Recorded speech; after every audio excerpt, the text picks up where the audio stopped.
ఇస్లామాబాద్ వేదికగా America Iran మధ్య మళ్లీ చర్చలు పట్టాలెక్కడం ఖాయంగా కనిపిస్తోంది. ఈసారి అమెరికా బృందంలో ఇద్దరు ఇంట్రెస్టింగ్ పర్సన్స్ ఉండడం అత్యంత ఆసక్తికర పరిణామంగా ప్రపంచం చూస్తోంది. ఇద్దరిలో ఒకరు డొనాల్డ్ ట్రంప్కు అత్యంత సన్నిహితుడు, మరొకరు స్వయాన అల్లుడు.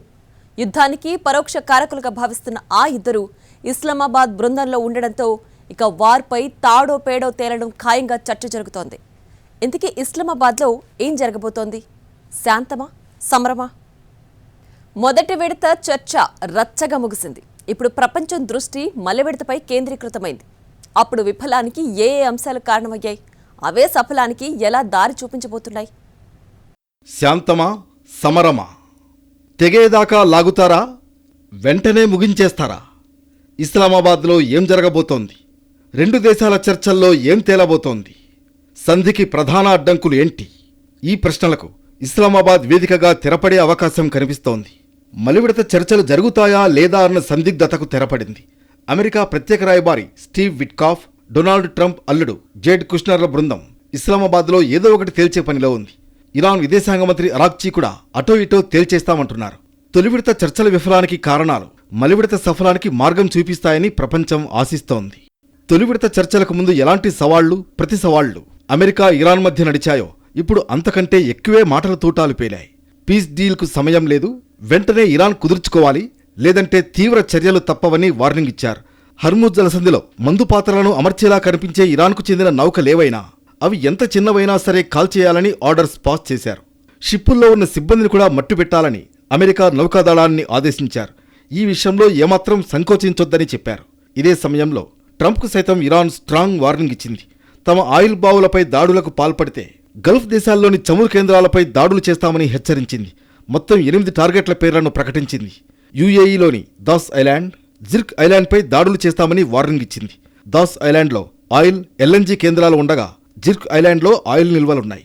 వీటిని టార్గెట్ చేసినట్లు చెప్పింది ఇరాన్. ఇటు కువైట్లోని బర్గన్ ఆయిల్ ఉత్పత్తి కేంద్రంపైన దాడి చేస్తామని హెచ్చరించింది. ఇరాన్ ఒప్పందానికి త్వరపడాలని ఒకవైపు చెబుతున్న ట్రంప్ మరోవైపు ఒప్పందంపై తొందరపడే ఉద్దేశం లేదన్నారు. జలసంధి దిగ్బంధం కొనసాగుతుందని చెప్పారు. అమెరికాకు దానిపై పూర్తి నియంత్రణ ఉందని ట్రంప్ చెప్పారు. అయినా ఇరాన్ మాత్రం తగ్గేదే లేదంటోంది. తమ నాయకత్వంలో లోపం లేదని, దేశంలో అంతర్గత విభేదాలు లేవని స్పష్టం చేసింది. ఎక్కడి వరకైనా పోరాడతామని చెబుతోంది. అమెరికా సై అంటే ఇరాన్పై యుద్ధాన్ని మళ్లీ ప్రారంభించేందుకు సిద్ధంగా ఉన్నామని ఇజ్రాయెల్ అంటోంది.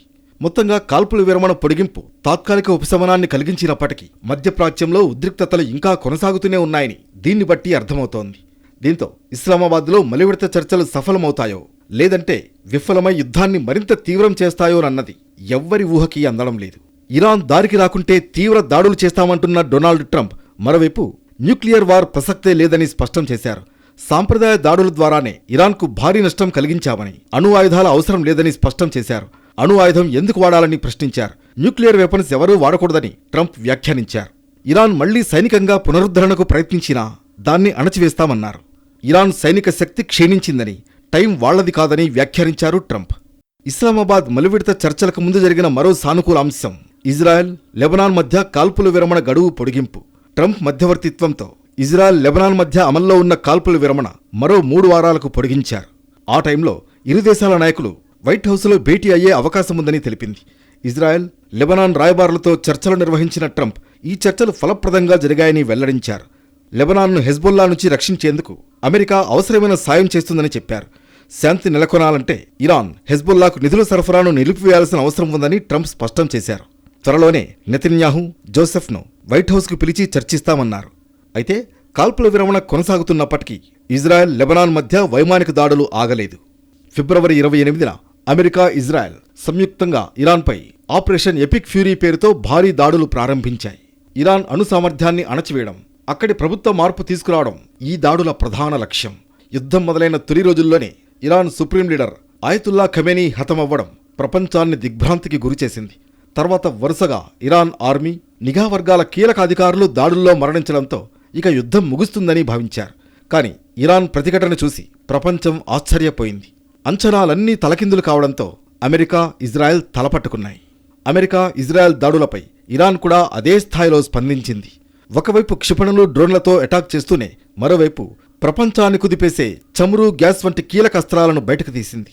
ప్రపంచ చమురు రవాణాకు అత్యంత కీలకమైన హర్ముజ్ జలసంధిని మూసివేసింది. దీనివల్ల ప్రపంచవ్యాప్తంగా చమురు ధరలు ఆకాశాన్ని తాకాయి. అనేక దేశాలు ఇంధన కొరత కారణంగా ఆర్థిక సంక్షోభంలో పడ్డాయి. ఏప్రిల్ 7-8 తేదీల్లో పాకిస్తాన్ మధ్యవర్తిత్వంతో అమెరికా, ఇరాన్ మధ్య 2 వారాల పాటు తాత్కాలిక కాల్పుల విరమణ ఒప్పందం కుదిరింది. కాల్పుల విరమణ గడువు ముగిసే టైంలో మళ్లీ యుద్ధమేఘాలు కమ్ముకుంటాయా అనే ఆందోళన ప్రపంచవ్యాప్తంగా కనపడింది. అయితే కాల్పుల విరమణను మరోసారి పొడిగించి సంధి ప్రయత్నాలకు ఊతమిచ్చారు ట్రంప్. ఇప్పుడు మరోసారి ఇస్లామాబాద్ మలివిడత శాంతి చర్చలపై అత్యంత ఆసక్తి నెలకొంది. నిరంతర దౌత్య చర్చలే సమరంలో సంధికి మార్గం చూపుతాయి. తొలి విడత చర్చలు విఫలమైన కాల్పుల విరమణ గడువు పొడిగింపు ఒక సానుకూల అంశం. ఇప్పుడు ఇస్లామాబాద్లో మలివిడత సమాలోచనలు ప్రపంచానికి కొత్త ఆశలు రేకెత్తిస్తున్నాయి. ఏప్రిల్ 11-12 తేదీల్లో ఇస్లామాబాద్లో అమెరికా, ఇరాన్ మధ్య మొదటి విడత చర్చలు జరిగాయి. అమెరికా ఉపాధ్యక్షుడు జేడీ వాన్స్ స్వయంగా ఇస్లామాబాద్ వెళ్లారు. ఆయన నేతృత్వంలోని టీం ఇరాన్ ప్రతినిధుల బృందంతో చర్చలు జరిపింది. 21 గంటల పాటు సాగిన సుదీర్ఘ చర్చల్లో ఎలాంటి పురోగతి కనిపించలేదు. చర్చల నుంచి అర్ధాంతరంగా జేడీ వాన్స్ వెళ్లిపోయారు. ఎలాంటి ఒప్పందం లేకుండానే ఇరు దేశాల ప్రతినిధులు తమ దేశాలకు తిరుగు ప్రయాణం కావడం ప్రపంచ దేశాలకు నిరాశ కలిగించింది. మొదటి విడత చర్చల విఫలానికి 2 వైపుల నుంచి బలమైన కారణాలు, మొండి వాదనలు ఉన్నాయి. ఇరాన్ అణు కార్యక్రమాన్ని పూర్తిగా నిలిపివేయాలని అమెరికా డిమాండ్ చేసింది. తమ అణు హక్కులను వదులుకునేందుకు ఇరాన్ మాత్రం నో చెప్పింది. ఇరాన్ యురేనియం నిల్వలను తగ్గించాలని, ఎన్రిచ్మెంట్ ను పూర్తిగా ఆపాలంటూ అమెరికా షరతులు విధించింది. భవిష్యత్తులో అణ్వాయుధ తయారీకి ఆస్కారం లేకుండా దీర్ఘకాలిక హామీ ఇవ్వాలని పట్టుబట్టింది. దీన్ని ఇరాన్ తమ సార్వభౌమాధికారానికి భంగకరంగా భావించింది. అమెరికా పట్టు విడుపులేని వాదనలు తొలి విడత చర్చల విఫలానికి దారితీశాయి. అమెరికా ప్రతిపాదనను తిరస్కరించడానికి గత అనుభవాలను గుర్తు చేసింది ఇరాన్. 2015 నాటి అణు ఒప్పందం నుంచి అమెరికా ఏకపక్షంగా తప్పుకున్న విషయాన్ని గుర్తు చేస్తూ ఇప్పుడు ఇచ్చే హామీలకు గ్యారంటీ ఏమిటని ఇరాన్ ప్రశ్నించింది. శాంతియుత అవసరాల కోసం అణు ఇంధనాన్ని శుద్ధి చేసుకునే హక్కు తమకు ఉందని ఇరాన్ వాదించింది. అణు ఆశయాలను పూర్తిగా వదులుకుంటేనే శాంతి అనేది అమెరికా చివరి ప్రతిపాదన కాగా, ఆంక్షలు పూర్తిగా ఎత్తివేస్తేనే అణు చర్చలు అనేది ఇరాన్ పట్టుదల. ఈ రెండింటి మధ్య సయోధ్య కుదరకపోవడంతోనే ఇస్లామాబాద్ చర్చలు విఫలమయ్యాయి. ప్రపంచ చమురు రవాణాకు అత్యంత కీలకమైన హర్ముజ్ జలసంధిపై నియంత్రణ కోసం ఇరు దేశాలు పట్టుబట్టాయి. ఈ వ్యూహాత్మక మార్గంలో నావికాదళ కార్యకలాపాల విషయంలో తీవ్ర ప్రతిష్టంభన నెలకొంది. హర్ముజ్ను పూర్తిగా ఓపెన్ చేయడంపైనే అమెరికా గట్టిగా వాదిస్తోంది. చర్చల ప్రతిష్టంభనకు ప్రధాన కారణాల్లో ఇదొకటి. అంతర్జాతీయ నిబంధనలను అనుసరించి హర్ముజ్ను స్వేచ్ఛగా వదిలేయాలని అమెరికా పట్టుబడుతోంది. ఒప్పుకునేది లేదన్న ఇరాన్ అదంతా కుదరదని మొండి పట్టుతో ఉంది. ఇలాంటి తరుణంలో జలసంధిపై మరింత పట్టు బిగించాలని ఇరాన్ ప్లాన్ చేస్తోంది. అంతర్జాతీయ చమురు రవాణాకు అత్యంత కీలకమైన హర్ముజ్ జలసంధిపై మరింత పట్టు కోసం ఇరాన్ ప్రణాళికలు, కొత్త చట్టాలను అన్వేషిస్తోంది. ఇప్పటి వరకు నష్టం కలిగించిన ఇజ్రాయెల్ సహా పలు దేశాలపై ప్రతీకారం తీర్చుకునేందుకు ఇరాన్ రెడీ అయింది. జలసంధిపై నియంత్రణను కట్టుదిట్టం చేసే కొత్త చట్టాన్ని రూపొందిస్తోంది. మరో దేశం ప్రశ్నించకుండా ఈ చట్టం ఉపయోగపడుతుందని లెక్కలేస్తోంది. కొత్త చట్టం అమల్లోకి వస్తే ఇజ్రాయెల్తో సంబంధం ఉన్న నౌకలను హర్ముజ్ గుండా ప్రయాణించేందుకు ఎట్టి పరిస్థితుల్లోనూ అనుమతించే ప్రసక్తే లేదంటోంది ఇరాన్. శత్రు దేశాలుగా పరిగణించే దేశాల నౌకలు ప్రయాణించాలంటే ఆ దేశ జాతీయ భద్రతా మండలి నుంచి ముందస్తు అనుమతి తప్పనిసరిగా తీసుకోవాలి. గతంలో ఇరాన్కు నష్టం కలిగించిన దేశాల నౌకలు ఆ నష్టపరిహారాన్ని చెల్లించే వరకు జలసంధి ద్వారా ప్రయాణించడానికి వీలు లేదు. ఇక్కడి నుంచి వెళ్లే నౌకలు రవాణా రుసుమును కేవలం తమ కరెన్సీలో చెల్లించాల్సి ఉంటుందని బాంబు పేల్చింది ఇరాన్. విదేశీ బ్యాంకుల్లో ఉన్న తమ ఆస్తులను, నిధులను విడుదల చేయాలని జేడీ వాన్స్ బృందాన్ని ఇరాన్ డిమాండ్ చేసింది. అయితే దీనికి అమెరికా అంగీకరించకపోవడంతో ఆర్థికపరమైన అంశాలపై భేదాభిప్రాయాలు తలెత్తాయి. ఇరాన్ కేవలం అణు అంశాలకే పరిమితం కాకుండా తమపై విధించిన ఆంక్షలకు యుద్ధ నష్టపరిహారం చెల్లించాలని, పశ్చిమాసియాలోని ఇతర ప్రాంతాల నుంచి అమెరికా సైన్యాలు తప్పుకోవాలని షరతులు విధించింది. వీటిని అమెరికా ఒప్పుకోకపోవడంతో తొలి విడత చర్చలు ఫెయిల్ అయ్యాయి. గతంలో కుదిరిన ఒప్పందాల నుంచి అమెరికా వైదొలగడం, ఇరాన్ నిరంతరం నియమాలు ఉల్లంఘిస్తోందనే భావనతో ఇరు దేశాల మధ్య తీవ్ర అపనమ్మకం ఉండడం, చర్చల సమయంలో అమెరికా బృందం కఠినమైన వైఖరి ప్రదర్శించడం, ఇరాన్ తన వాదనకు కట్టుబడి ఉండడం వల్ల మొదటి విడత ఇస్లామాబాద్ చర్చలు అర్ధాంతరంగా ముగిశాయి. ఈ చర్చలు విఫలమవడంతో ఇరు దేశాల మధ్య ఉద్రిక్తతలు పెరిగాయి.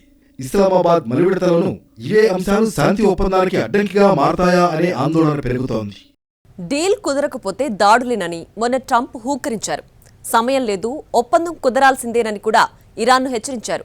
అటు ఇరాన్ కూడా దేనికైనా రెడీ అని స్ట్రాంగ్ కౌంటర్ ఇచ్చింది. ఇలాంటి పరిస్థితుల్లో ఇస్లామాబాద్లో డీల్ కుదురుతుందా? దాడులకు రోడ్ మ్యాప్ అవుతుందా?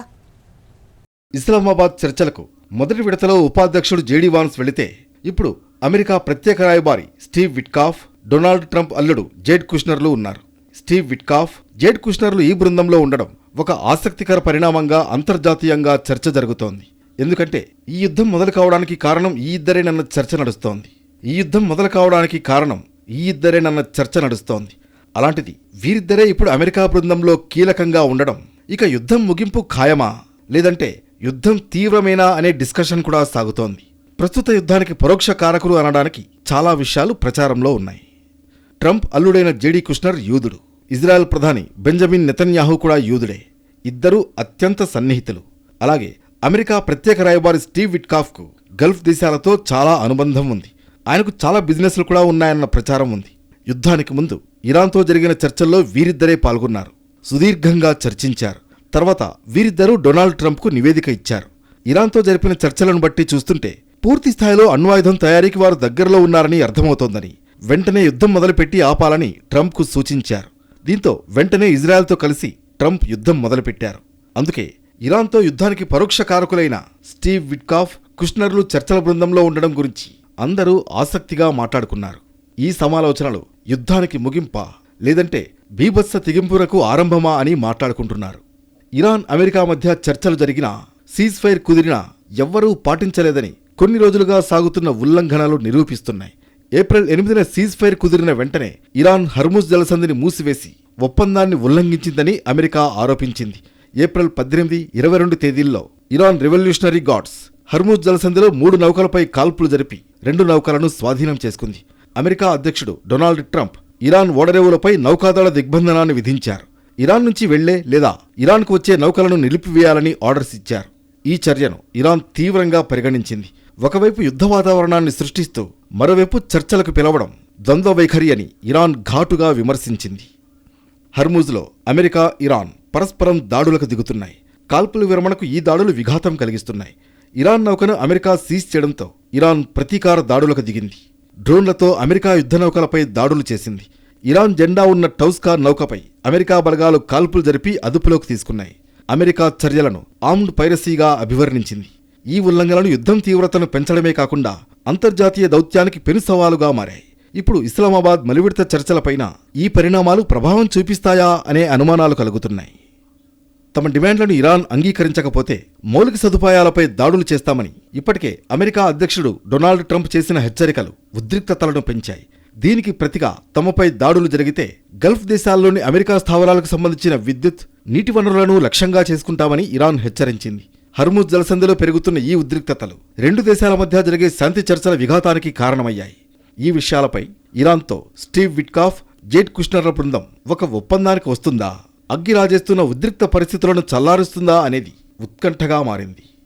ఇస్లామాబాద్ మలివిడత చర్చలు సఫలం కావాలని అమెరికా, ఇరాన్ మాత్రమే కాదు, ప్రపంచమంతా కోరుకుంటోంది. చమురు సంక్షోభం ముగిసిపోవాలని ఆకాంక్షిస్తోంది. మరీ ముఖ్యంగా గల్ఫ్ దేశాలు శాంతి ఒప్పందం కుదరాలని భావిస్తున్నాయి. ఒకవేళ చర్చలు విఫలమైతే యుద్ధం మరో రేంజ్లో ఉంటుందన్న ఆందోళన వ్యక్తమవుతోంది. ఈ యుద్ధంలో ఇరాన్ అణు కార్యక్రమంతో పాటు హర్ముజ్ జలసంధి ప్రధానంగా కనిపిస్తోంది. ఇరాన్ ఈ జలసంధిని సముద్రపు బాంబులతో నింపేసింది.